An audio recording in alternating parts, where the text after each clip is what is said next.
Hey.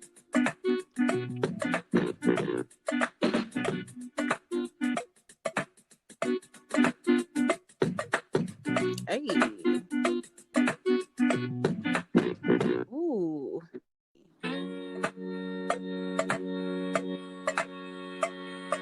Ready to get your whole life together with growing healing issues. Hey y'all, welcome to another episode of Growing Healing and Shit. I'm Mary.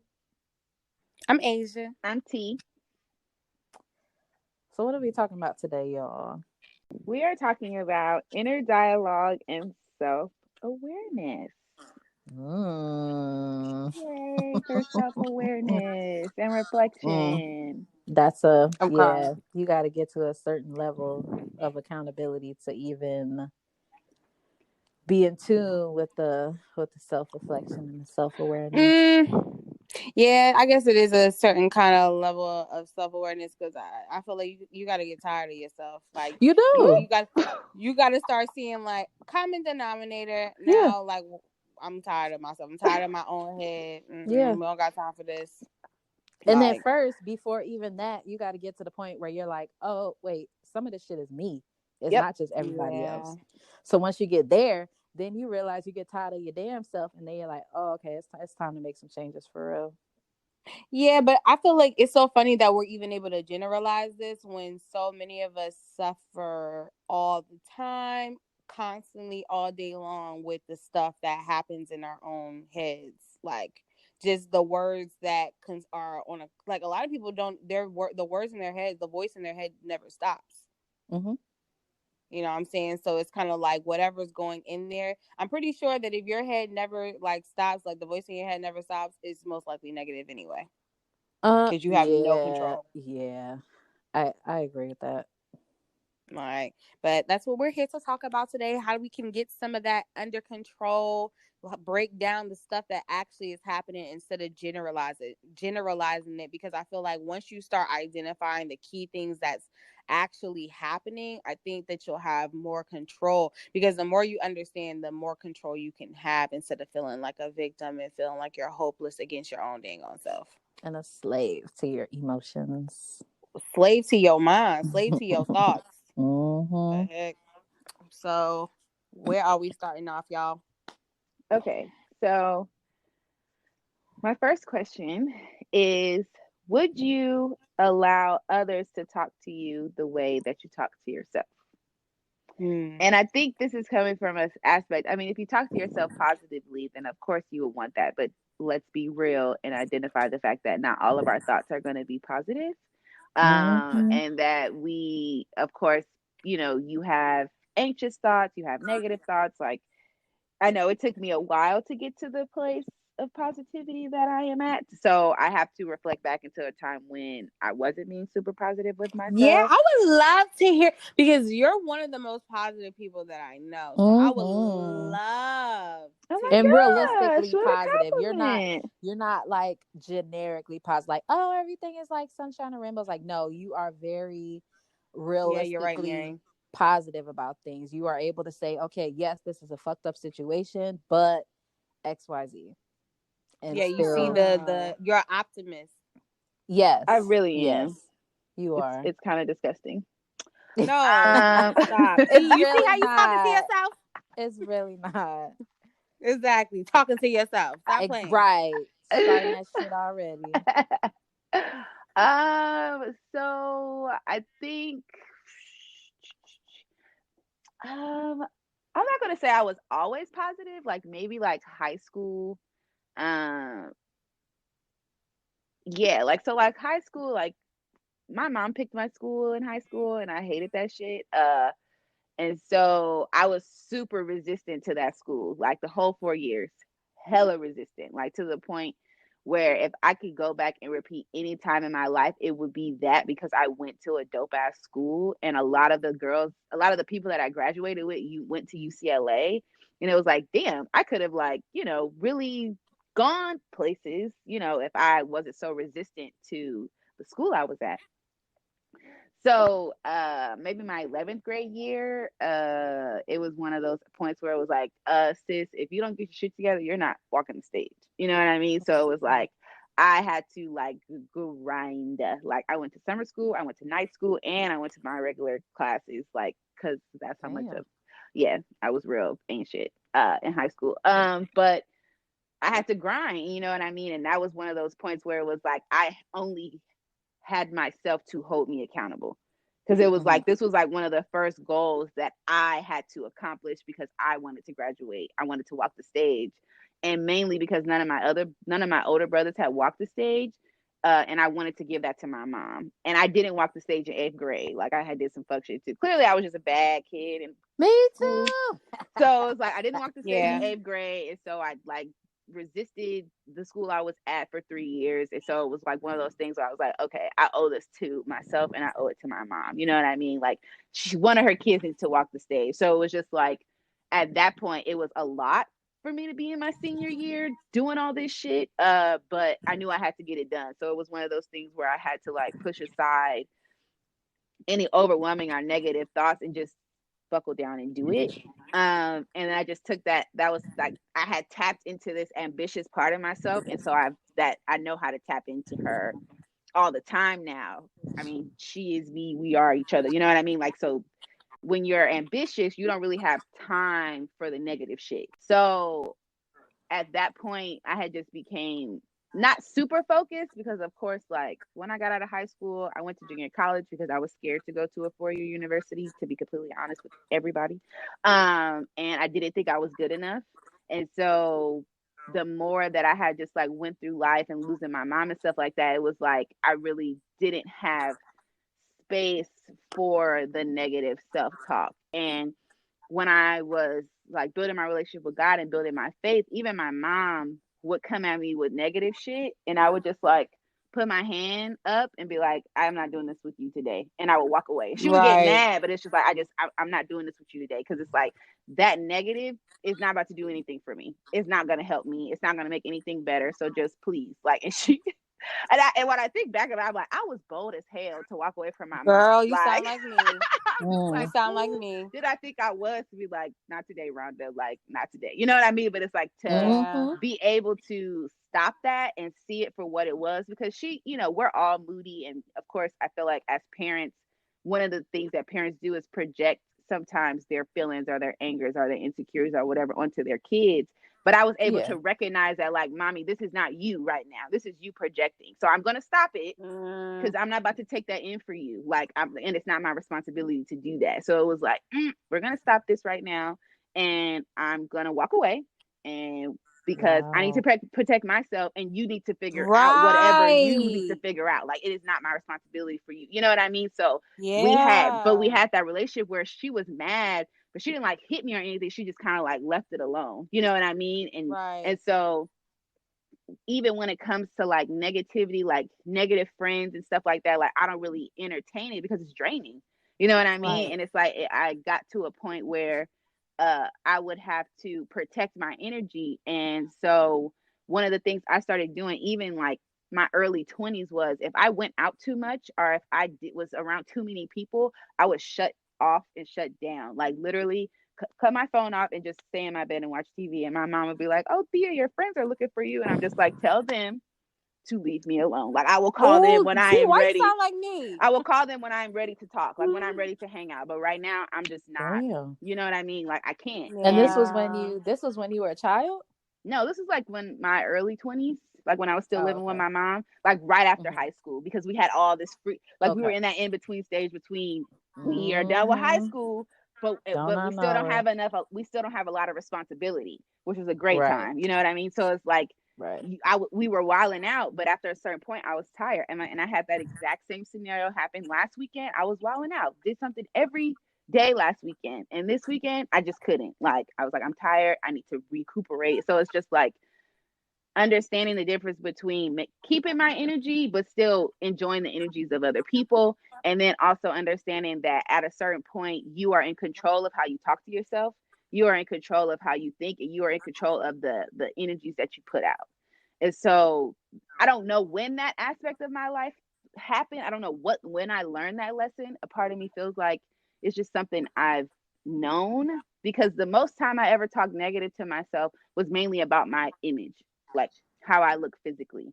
Never really about me thinking I'm stupid or not smart enough or anything like that. So it's just, I feel like it's part Yo, of who I am a little bit. Mm-hmm. Yeah.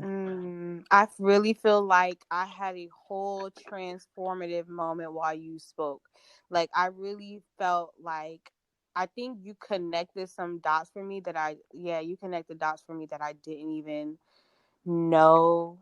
Like, it makes me feel even emotional now. And it's so crazy because I'm literally I literally am looking at pictures of my parents right now, and I'm like, oh my god, like I realized that my my worrying. So I think there's two parts of the self talk for me. It would be the worrying part of me, that worst case scenario, and the other one would be that mean part where it would be like, you're, whether it's like you're lazy, or I'm saying, you're gonna fail, like, I'm saying, like, just these different things. And I realized, like, my dad was very overprotective, very kind of controlling in a sense, by trying to, like, make the world scary to where I had to be in one place and be protected by him. And so that manifested for me as, like, the world is scary, you can die, this can happen, and blah blah blah. I became extremely fearful, and it was like my dad kind of taught that to me, to where my mind started trying to protect me that way as well. And my mom was extremely, she's different now, but she was very, like, yelly all day every day, like, do this, you have to do this, oh, you're gonna be a failure if you don't get this together, and like, you always want to be lazy. And like, it was like, she'll wake me up in the morning and, like, bang on my door, and then, like, over time, I'm like, listen, you need to stop doing that. I don't want to wake up in the morning to negativity, like. And I feel like that would start to boggle me, that, like, it would boggle me down in a sense, to where I took that on as well, of being that person to myself. And so, like, I couldn't handle myself and her. You know what I'm saying? At one point, like, I would literally tell her, like, listen, like, actually do what you did. And I would shut her down and be like, listen, I don't have time for this. Like, life is enough. Like, I'm good. You need to Right. communicate with me in a different way, or, like, you're going to make me feel some type of way. This is beyond your ego. This is me feeling sad about life, because life is enough, and I don't need this from my parents. And, like, even with the whole school thing, of them basically saying, like, oh, well, if you don't go to school, you're going to be a failure in life. And, like, just constantly trying to Mm-hmm. control the direction and how I saw myself. Right. Right. At one point, it got super bad. The negative self-talk got super bad when I was doing everything that my parents wanted me to do. And because I realized I was doing everything that my parents wanted me to do, and I wasn't happy. And I also felt like if I didn't do it, I would be a failure. And that's all my mind kept telling me. That I became, like, a negative person in general. Like, I really became, because I already kind of was mean growing up, but over time, I was, like, getting better and better. But once, because I started, like, getting into religion, and I was like, oh, okay, cool. I'm learning forgiveness, blah, blah, blah. Actually get into college, and I'm like, I hate life. Like, this is not what I thought life was going to be. I'm doing what my parents telling me to do, but now I also don't feel good about life anyway. Like, I feel like a failure. And then that's when I started becoming, like, a person I didn't like, but I also didn't know any other way to be. Like, I couldn't tell, like, the difference between anything. But that's when I actually started getting into religion, and realizing, like, instead of talking in my head, maybe I need to start talking out loud. um, and that's when I started talking to God out loud, because I didn't feel like I could talk to him in my mind with all that negativity in there. um, Mm. and so once I started doing that, and I started seeing, like, trying to figure out how to be a better person, and it's like I needed a model of how to be, because I didn't like who I was. And that's when like I said, I got into religion, and that's when I started getting into the spiritual leaders and the people who, like, motivate and stuff, like Tony Robbins and Oprah and, Ayala and Bishop T.D. Jakes. And I would constantly listen to that stuff. I would listen to, like, gospel music. Like, I surrounded myself or whatever like that, because I was trying to like get my mind, get that negative self-talk out of me. I didn't know any way else to do that, but to like, because I remember hearing something like whatever's in your ear will influence your mind. And so I was like, okay, well, I'm going to feed my mind everything good until this goes away. So that's kind of how my journey started with that, as well as actually I ended up coming across an article about like the breakdown of the voice in your head, and like I said, how it's been there for you your whole life and whatever like that, and just seeing like the mechanics of that. And I was like, oh my gosh, that's not me, like that wasn't me this whole time, like, you know. And realizing like the voice in my head isn't me, that was like a huge breakthrough. So that's kind of my journey with that. What about you, Mary? How has your experience been with your own brain haunting you, your voice following you, and all that stuff? Do you realize where it ever came from? Like, where you? I have no. Oh, actually, I do know. We talked about this before. Ooh, yeah, we did. I saw my mom doing it growing up, and it wasn't even like she would just walk around moping, just intentionally being negative, but it would be like if she like burnt the chicken or something like that, you know, stuff like when she was frustrated or like highly emotional, that's when she would talk negatively to herself out loud. That's And so me as interesting. I've never heard of yeah, that before. and me as a child observing that, I definitely took that on with me throughout my life. And also my grandma uh had low self-esteem. I think maybe it was probably her entire life. She suffered from low self-esteem. And my mom said that she grew up with her mom just being super negative all the time, just negative judgmental about any and everything. They went, and it's crazy because they went to church regularly. So you supposed to be a woman of God, you a nurse at the church, but you're consistently being negative about everything. But yet the Bible says you're supposed to pray about stuff and not worry. But you praying and you turn around and still being negative. So, you know, so yeah, basically just I kind of just saw that being displayed, and I just took it with me in my adult years. And it's only been in recent years that I'm learning how to unlearn those behaviors. Right. And I'm just trying to learn how to talk to myself better, because honestly your perspective begins with you. So like, yeah, you could get in a car accident in the morning, you could spill your coffee, you know, your dog could get loose, but as long as you have a good perspective about it and you're staying realistically positive about it, then it's not the end of the world. Whereas a person with consistent negative thoughts can see everything as being catastrophic. Right. The spiral. One bad thing happened and it goes downhill. Your day is gone. Uh-huh. Ooh, that used And to be that, me sometimes. That me used to be me. too. That's what I just started Me thinking about. too. Over the tiniest shit. The tiniest Girl. shit. It would almost be like I was looking for excuses to be Matt. negative about stuff. Mm. But Mm. yeah, that shit is draining. So I can't really think like that no more. And then even the place that I'm at now, I'm in a much better place mentally now. I I still have negative self-talk every now and then, but it's unintentional, number one. And then number two, it's quick. It's like, okay, yeah, I doubt myself, but then I'm like, bitch, snap out of that shit. Like, stop. Mm. Like, just Right. stop. You're being unrealistic. You're being unrealistic, because most of the times it's out of fear, and fear is not even real. So I just tell myself, like, you're being unrealistic about it. You have nothing to lose. Mm, If mm, the mm, mm. ending of this will not result in death, then what are you scared of? Right. Girl. And it's so crazy. I'm still thinking like, dang, that worst case scenario really came from my dad. The funny thing is, he's not even like that now. He just was so protective of me to make me like that. Like, remember when I was telling y'all how I was scared that I was going to die or my family members was going to die? I didn't want to leave the house. Or like I would literally be so scary. Like, I don't even like rain. Like, I be feeling like I'm going to die. I literally experienced that to this day of that worst case scenario because I literally was trained to be that way. And it's crazy because I would wonder where it came from.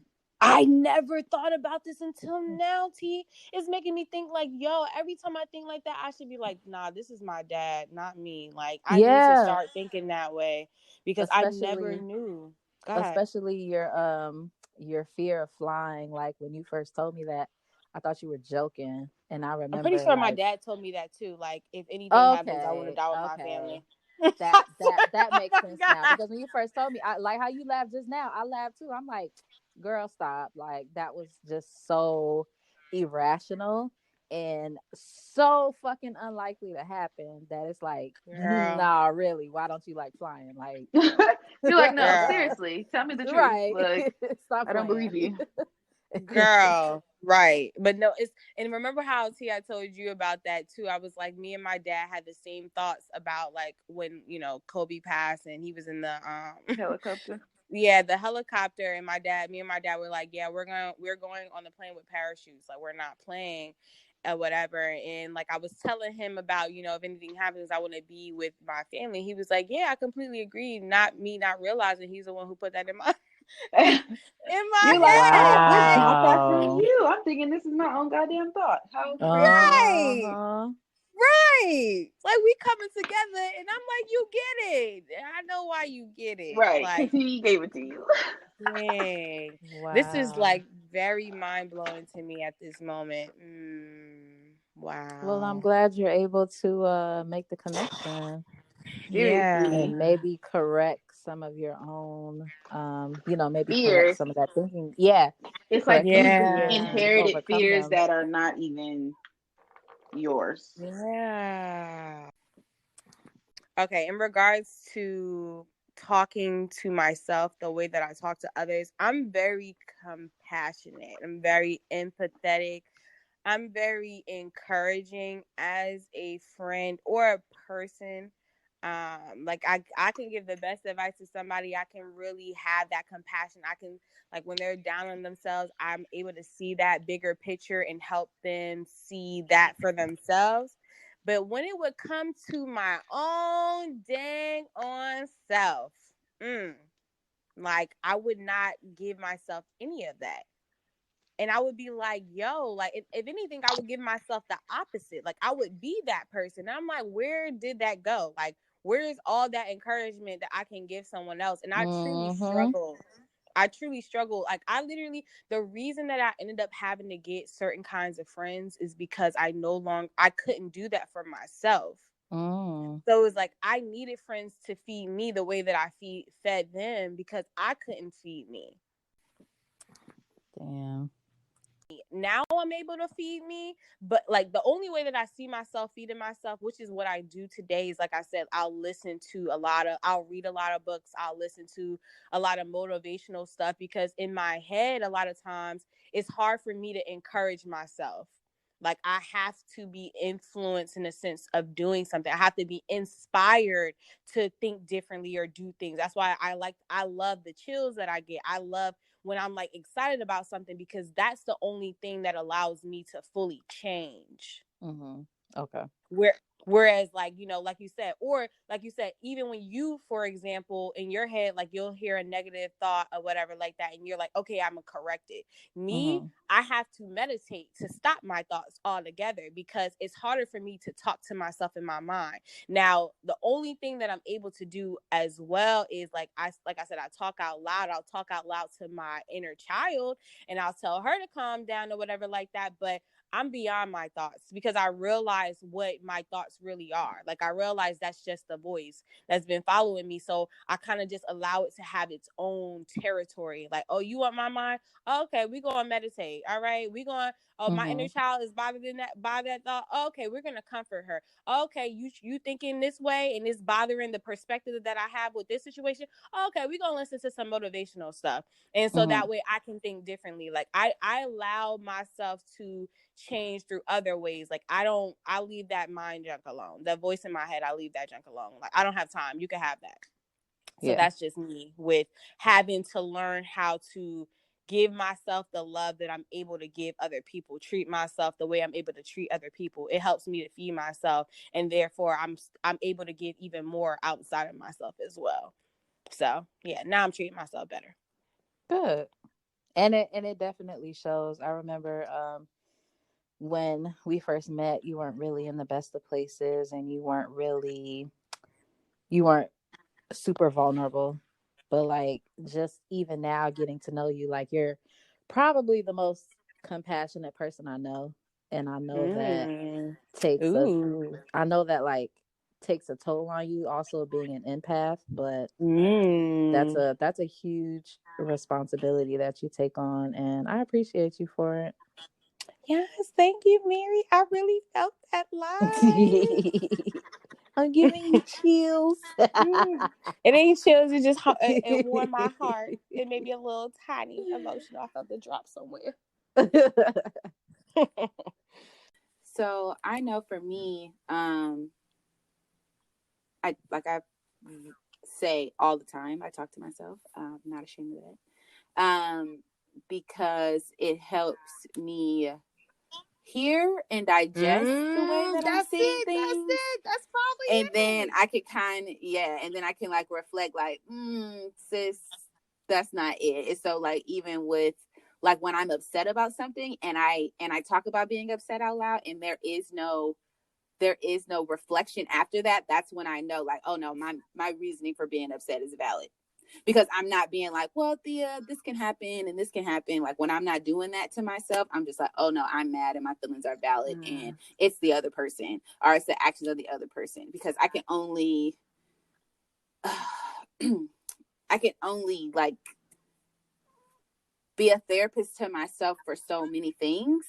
And then after that, like after I check myself on a few things, then it's like, well, I've checked myself on that and I've checked myself on this. Now, like, what is that other person doing to make me feel, not the way that I'm feeling? Okay, so you hold yourself accountable, right? Quick, do that. I hold accountability myself, check. I hold myself, right. I can only hold myself accountable so much. And so when I get upset about something and there is no holding myself accountable after that, then I know like my feelings are valid. You know what I mean? And so a lot of the times I think it comes from being a people pleaser. I try to check myself before I project my feelings onto somebody. Though. That's healthy. Right. And so once I check myself so much, it's like, oh, no, you're the problem. Right. Like, it's like, right. It's like, you're the problem. Like, I'm not tripping. It's you. You know what I mean? And so that it took me a while to get there, because I was somebody who projected a lot. Like, I was somebody who, you know, I'm super emotional and very sensitive. Like, if I'm feeling emotional and somebody asks me what's wrong, I will burst into tears. Like, I've been that way since I was a kid. Like, I could vividly remember little like instances like that. Like when I was singing in the choir, somebody asked me what's wrong, and I just started crying in front of everybody. Like, that's just always been but like, my why? thing. Because something's wrong with me. Because it's literally something wrong with me, but I feel like I can't tell anybody. So like, I'll try to be fine until somebody recognizes that I'm not. That's fine. when the floodgates you know open, what I mean? But it opens with emotion instead of you saying, hey, this is what's wrong with me. You just like the floodgates just open with a bunch of emotion.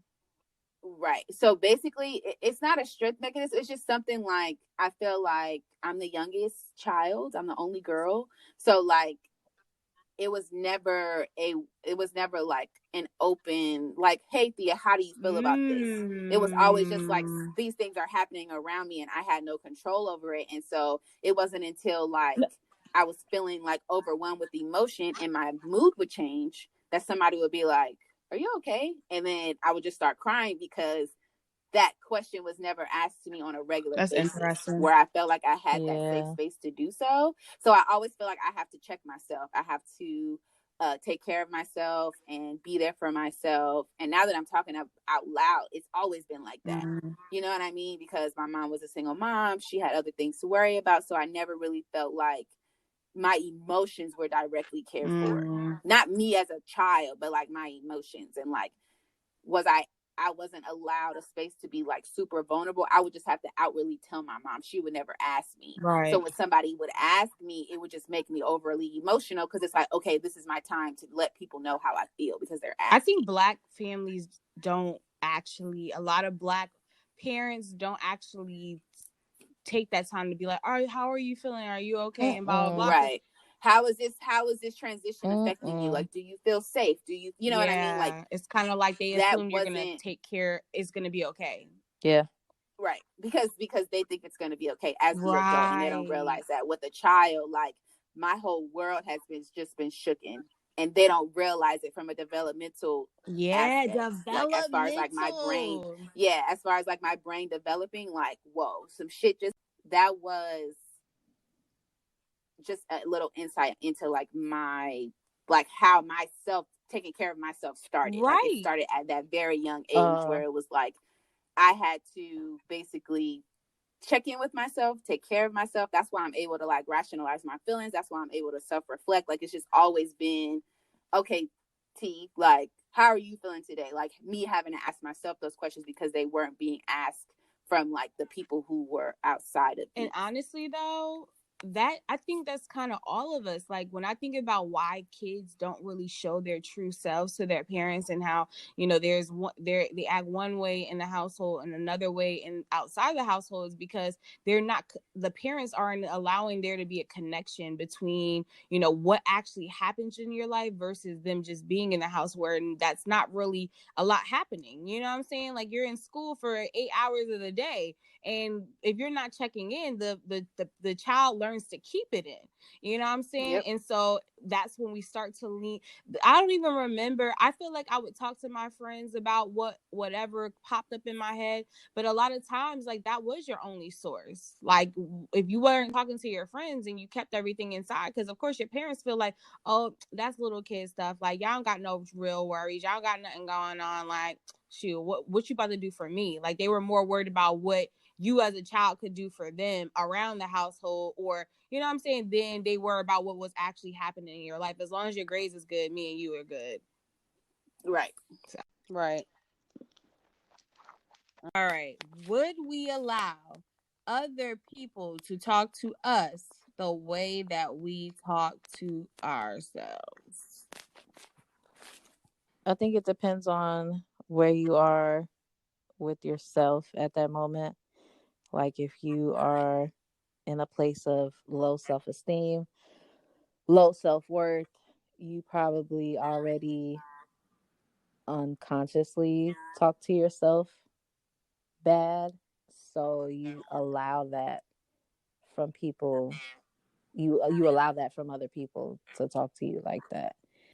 And I think the same goes for when you're in a good place. You can recognize when you're not being treated well, when you're not being talked to well. But then when you're in a good place, you also realize that, hey, what they're saying to me has nothing to do with me and everything about how they feel about themselves. So I think it all kind of ties into how you're feeling about yourself. So you project that to other people. What you just said about how when you're talking to yourself that way and other people are talking to you that way as well, is it kind of like you feel like that other person that you deserve how they're treating you or what they're saying to you because of the low place that you're at? For me personally, yes. But I don't know how other people may, I don't know how other people may register that. But that's how I see it, honestly. Gotcha. And that also came from me, like, being at a low point and, like, already telling myself I don't deserve XYZ unconsciously. It was years that I was doing it before I even realized exactly what it was. And then it was like, oh, this is why you're attracting this kind of people. This is why you don't cut these people off, because you know deep down you kind of deserve this punishment. The punishment. So you never really had the actual voice telling you that? It was just like, yeah, it was both. It was all of that. So the voice was actually saying that, like, you yeah. don't. Yeah, and then I would just accept certain people's actions as a punishment. As I really understand that, though. I know a lot of people actually who do that a lot of times with like men and stuff like that. I think that we don't understand that we follow I think we hear the thoughts in our heads and we just be like, oh dang, like, you know what I'm saying? Like, why do I feel this way? But we don't know how much we actually follow that thought. Like, we don't know how it actually truly affects our behavior if we actually believe what it's saying. So when you say unconsciously, that's why I was asking. I'm like, is the thought actually happening? But it's like the unconscious thing is that you're still following the route of that thought. Right. Unknowingly. Yeah, that's crazy though. But I definitely get that. I've been there. So, but okay.